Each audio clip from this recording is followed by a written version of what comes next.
É 2 de junho de 1991. Milhares de pessoas se reúnem para ouvir as últimas notícias sobre tecnologia, mal sabendo que estão prestes a testemunhar aquilo que podemos chamar de traição. Um discurso muito esperado da Nintendo está prestes a acontecer, exatamente 24 horas após o anúncio da Sony, em que detalharam sua próxima colaboração com a Nintendo. Porém, quando a Nintendo entra no palco, eles revelarão algo muito diferente. Eles estariam criando exatamente o que a Sony havia descrito. O único problema era que era sem eles.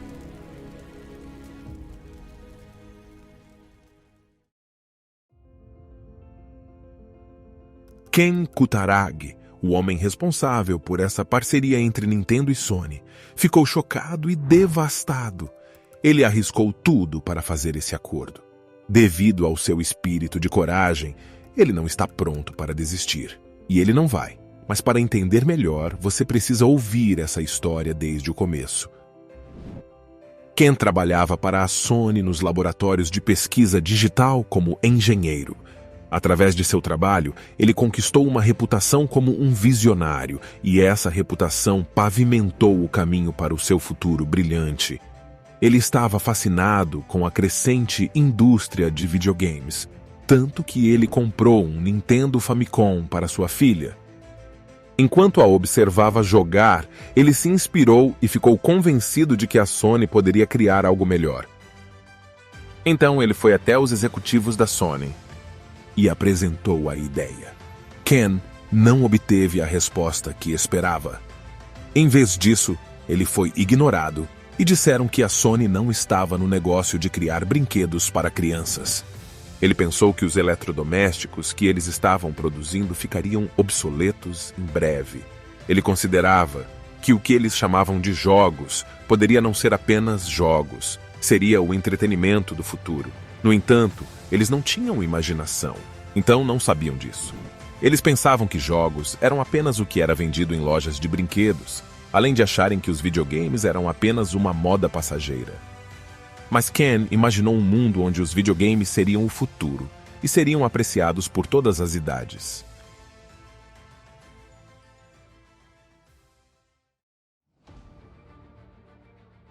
Felizmente, Ken não desistiu, e o boato na rua era que a Nintendo estava trabalhando em seu próximo console de videogame. Quando Ken ouviu a notícia, ele fez o que tinha que fazer. Ele ignorou a decisão de seus chefes e fez a Sony entrar em parceria com a Nintendo. Sem que ninguém soubesse, ele trabalhou em segredo. Mas tudo estava em jogo.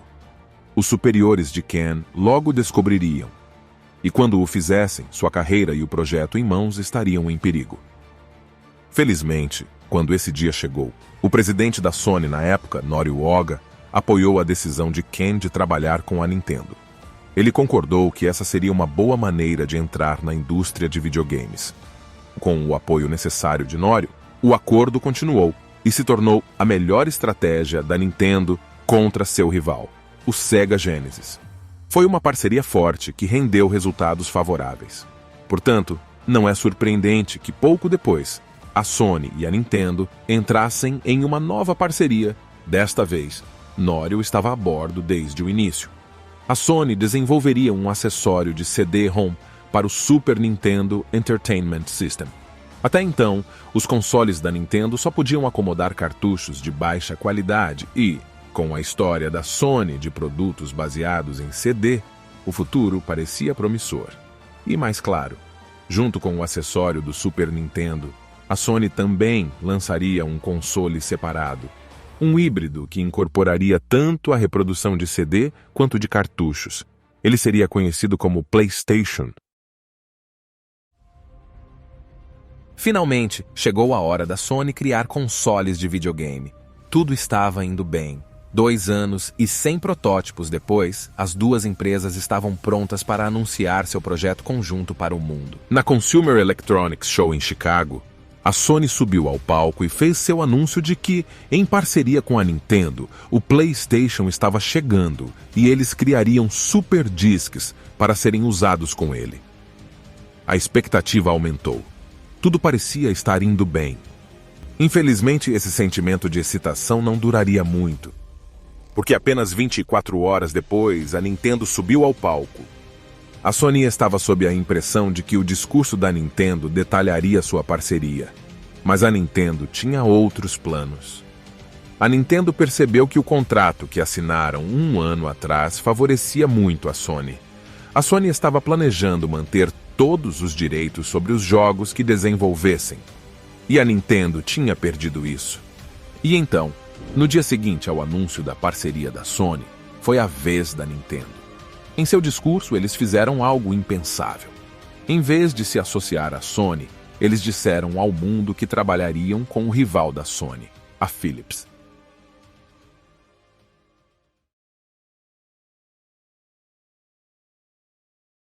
A Sony não acreditou. Havia rumores, mas considerando que eles tinham um contrato e protótipos funcionais com a Nintendo, como poderia ser verdade? Mas a Nintendo tomou sua decisão, e para eles era final. Eles até admitiram que havia um acordo com a Sony, mas que seu futuro estava com a Philips. A Sony, ao ouvir isso, ficou chocada. O presidente da Sony Electronic Publishing, Olaf Olafsson, disse: o espírito do acordo era que a Sony e a Nintendo trabalhariam juntas no desenvolvimento da tecnologia de CD. O espírito do acordo foi violado. Ele até pensou que o acordo desleal poderia ser uma jogada de negociação, mas a Nintendo não pretendia mudar de ideia. Nossos engenheiros chegaram à conclusão de que, do ponto de vista técnico, era melhor para a Nintendo trabalhar com a Philips. A Sony estava por conta própria. Mas lembra-se do Ken? Ele não estava pronto para desistir de seus sonhos. De jeito nenhum. Então, quando uma reunião foi realizada em junho de 1992 para decidir o destino do PlayStation, tudo estava em jogo mais uma vez. Mas Ken sabia o que fazer. Ele lembrou Nório da traição que sofreram de seus ex-parceiros. Eles tinham sido desonrados diante do mundo. Não foi preciso muito para que Nório respondesse: nunca abandonaremos esse negócio. Continue, apenas faça. E com isso, o trabalho começou. O novo sistema seria conhecido como PlayStation, removendo o espaço entre as palavras para se separar do acordo original. A luz verde foi oficialmente dada em 1993, e em novembro daquele ano, Ken criou a Sony Computer, uma divisão em que o foco poderia ser exclusivamente em jogos de videogame e entretenimento digital.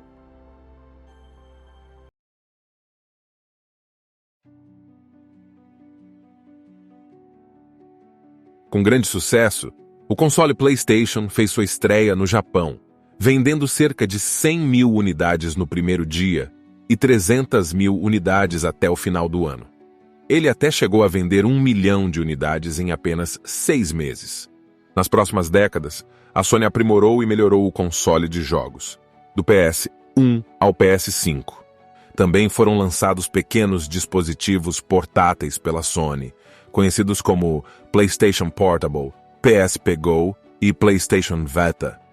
A Sony continuou a superar seus concorrentes, vendendo números que nem a Sega nem a Nintendo conseguiam alcançar. O PlayStation 2 até se tornou e continua sendo o console de videogame mais vendido da história. E tudo isso graças a um homem que se recusou a abandonar seu sonho. Ken Kutaragi se aposentou pouco depois do lançamento do PlayStation 3, com 56 anos. Mas sua influência vive até hoje.